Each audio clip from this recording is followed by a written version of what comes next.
डमट डमट डमट demon निनादवड्डमर वयम चकार चंड तांडवम तनोतु रे शिव शिवम धगत धगत धगत जवल ललाट पट्ट पावके किशोर चंद्रशेखरे रति प्रतिक्षण मम धराधरेन्द्र नंदिनी विलास बंधु बंधुरा स्फुर दिगंत संतति प्रमोद मान मानसे।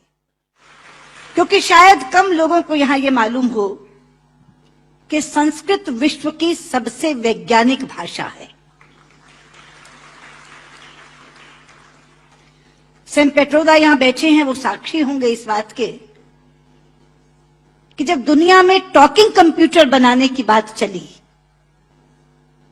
तो प्रश्न उठा कि कौन सी भाषा उसके लिए चुनी जाए, क्योंकि कंप्यूटर का अपना कोई विवेक नहीं होता। जो आप बोलते हैं वही वो लिखता है और जो लिखा जाता दिया जाता है उसी को वो पढ़ता है। इसलिए भाषा व्याकरण की दृष्टि से भी वैज्ञानिक होनी चाहिए और ध्वनि की दृष्टि से भी। जो बोला जाए वही वो पढ़े। आज गर्व से माथा ऊंचा करके कह सकती हूं कि विश्व की तमाम भाषाओं की समीक्षा करने के बाद जिस भाषा को सर्वथा उपयुक्त पाया गया कंप्यूटर के लिए वो संस्कृत है। क्योंकि जैसे अंग्रेजी में NO नो भी नो है और KNOW भी नो है। अब अगर आप कंप्यूटर को बोलें आई नो दिस तो लिखेगा INO नो दिस, कोई अर्थ ही नहीं निकलेगा उसका। कहीं T साइलेंट हो जाता है तो कहीं E साइलेंट हो जाता है। बोलते हैं लिखते हैं एंटरप्रेन्योर, बोलते हैं एंटरप्रेन्योर। वो विवेकहीन कंप्यूटर कैसे देखेगा इसको? लेकिन संस्कृत में जो बोला जाता है वही लिखा जाता है। यहां तक कि छोटी ई और छोटे ऊ की मात्रा की ध्वनियां भी अलग है। इति, यदि आपने छोटा बोला तो इति, लेकिन दही बड़ी ई की मात्रा बोला तो दही। तो जो बोलेंगे वो लिखेगा, जो लिखेगा वही पढ़ेगा।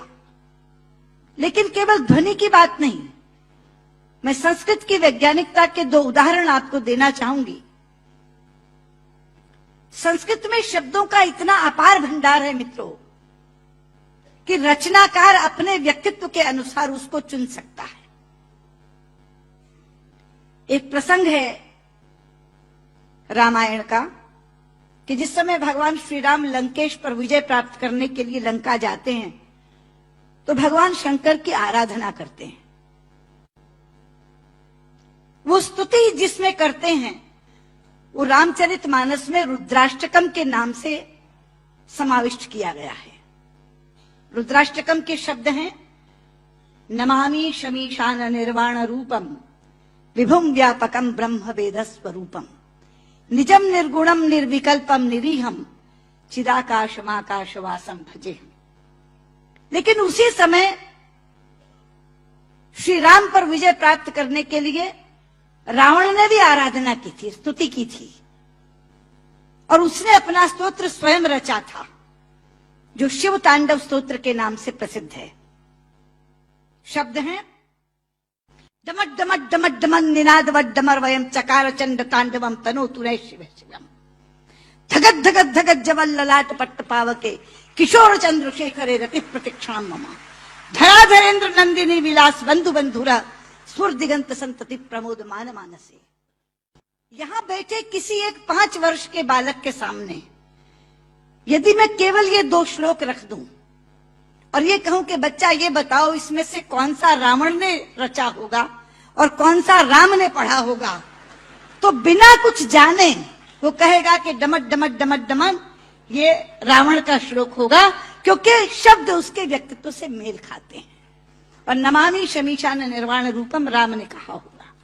यह है संस्कृत की वैज्ञानिकता। एक और उदाहरण देती हूं, आप हैरान हो जाएंगे। संस्कृत के एक रचनाकार हैं दंडी। उनका एक नाटक है दश कुमार चरितम, जिसमें 10 राजकुमारों की कथा है अलग अलग। उसमें एक कथा आती है राजकुमार विश्रुत की। प्रसंग है कि वो आखेट के लिए शिकार करने के लिए जंगल में जाता है। एक तीर आकर उनके होंठ पर लगता है और उनका निचला होंठ कट जाता है। मित्रों, इस प्रसंग के घटने के बाद कथा अनेक पन्नों में चलती है। कितने ही संवाद विश्रुत बोलता है, लेकिन दंडी ने पूरे संवादों में कहीं भी ओष्ठांग का प्रयोग विश्रुत से नहीं करवाया है। ओष्ठांग क्या है? पूरा अल्फाबेट हिंदी का जो पवर्ग है वो ओष्ठांग है। प, फ, ब, फ, म। प, फ, ब, फ, म दोनों होंठ मिलाकर बोले जा सकते हैं। अगर दोनों होंठ में से एक होंठ नहीं है तो आप प नहीं बोल सकते, ब नहीं बोल सकते, भ नहीं बोल सकते, म नहीं बोल सकते। ये पवर्ग ओष्ठांग है। तो अगर उसका एक होंठ कट गया तो उसने पवर्ग का उच्चारण कैसे किया, ये कोई भी प्रश्न कर सकता था रचनाकार से। इसलिए अनेक संवादों में कहीं भी ओष्ठांग का प्रयोग नहीं है। यह है संस्कृत की वैज्ञानिकता। लेकिन लोग आजकल कहते हैं कि संस्कृत तो बोलचाल की भाषा नहीं बन सकती, संस्कृत कभी जनभाषा नहीं रही। शायद इससे बड़ी अज्ञानता की बात कोई दूसरी नहीं हो सकती। संस्कृत जनभाषा रही है। छोटे लोग, अनपढ़ लोग, बिना विद्यालय में गए लोग संस्कृत बोलते रहे हैं। राजा भोज के काल में एक प्रसंग आता है कि राजा भोज एक बार अपने प्रजा का हालचाल जानने के लिए जंगल से जा रहे थे। सामने से एक लकड़हारा आ रहा था। उसने लकड़ियां काटकर अपने सिर पर रखी हुई थी, पसीनों पसीन था। राजा ने लकड़हारे को देखा तो तब संस्कृत में ही बातचीत होती थी, संस्कृत ही जनभाषा थी। तो राजा ने लकड़हारे से कहा, किमते भारम बाधती, क्या ये भार तुम्हें कष्ट पहुंचा रहा है? लेकिन बाध शब्द जो है मित्रों, वो धातु है जो परस्मयी पदी नहीं चलती, आत्मनेपदी चलती है। संस्कृत में दो तरह की धातुएं हैं। परस्मयी पदी चलती है बाधती, बाधता, बाधंती, और आत्मनेपदी चलती है बाधते, बाधेते, बाधनते। बाध शब्द जो है वो आत्मनेपदी में है। तो लकड़हारा जवाब क्या देता है? भारम न बाधती राजन यथा बाधती बाधते। कि राजा, मुझे ये भार कष्ट नहीं दे रहा जितना आपके मुंह से बोला हुआ बाधती शब्द कष्ट दे रहा है, क्योंकि बाधती शब्द का अशुद्ध उच्चारण आपने किया है। ये शब्द बाधते होना चाहिए। भारन न बाधती राजन यथा बाधती बाधते।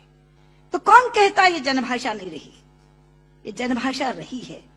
लेकिन आज मैं शंकर जी से कहना चाहूंगी कि आपकी साउथ इंडिया एजुकेशन सोसाइटी पर एक जिम्मेदारी आई है, क्योंकि आज संस्कृत केवल कर्मकांड की भाषा बनकर रह गई।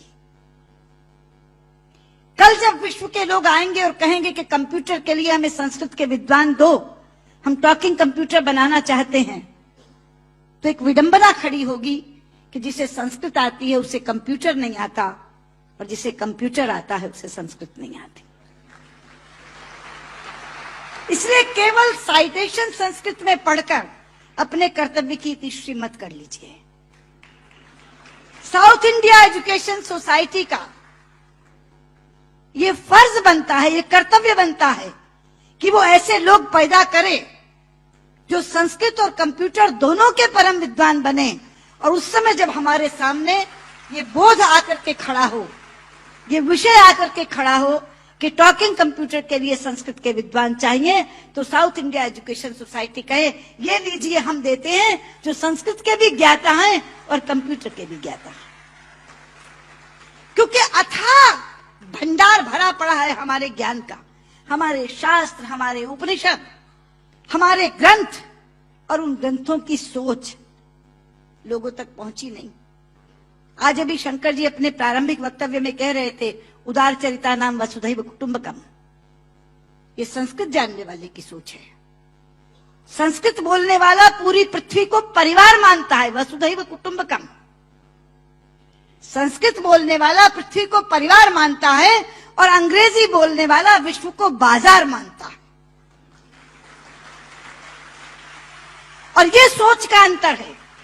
क्योंकि परिवार में प्यार होता है मित्रों, बाजार में व्यापार होता है,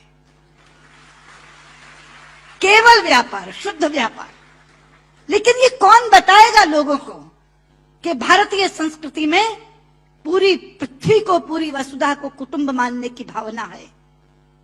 सर्वे भवन्तु सुखिनः, हम तो सर्व की बात करते हैं, सर्वे सन्तु निरामया, सर्वे भद्राणि पश्यन्तु मा कश्चित् दुर्भाग् भवेत्। सर्व के कल्याण की कामना किसने की है? लोग अपनी अपनी बात करते हैं, लेकिन ये है वो भारतीय संस्कृति जो सर्व के कल्याण की कामना करती है। इसलिए बहुत ज्यादा आवश्यक है कि ये ज्ञान जो छिपा पड़ा है पुस्तकों में, केवल इस कारण नहीं पहुंच पा रहा कि ऐसी भाषा में है जो भाषा मृतप्राय होती जा रही है, जो भाषा केवल मंत्रोच्चार की भाषा बन गई है कि विवाह पद्धति करानी है, जन्म मरण कराना है तो पंडित जी को बुला लो, वो भी अपना आधा अशुद्ध और आधा शुद्ध बोल के चले जाते हैं, क्योंकि उनको भी कोई टोकने वाला नहीं, उनको भी कोई कहने वाला नहीं कि आप क्या कर रहे हैं। इसलिए साउथ इंडिया एजुकेशन सोसाइटी पर यह जिम्मेदारी आई है, आप इस काम को करें। और मैंने अभी जब आप बैठे थे तो मैंने आपसे कहा था कि जो 2.5 लाख का पुरस्कार आपने मुझे दिया है मैं आपको वापस करती हूं, आप इसी पुण्य कार्य में आप उसका इस्तेमाल करें और ये काम आप जरूर करेंगे। मुझे लगता है तभी मेरा यहाँ आना सार्थक होगा। बहुत बहुत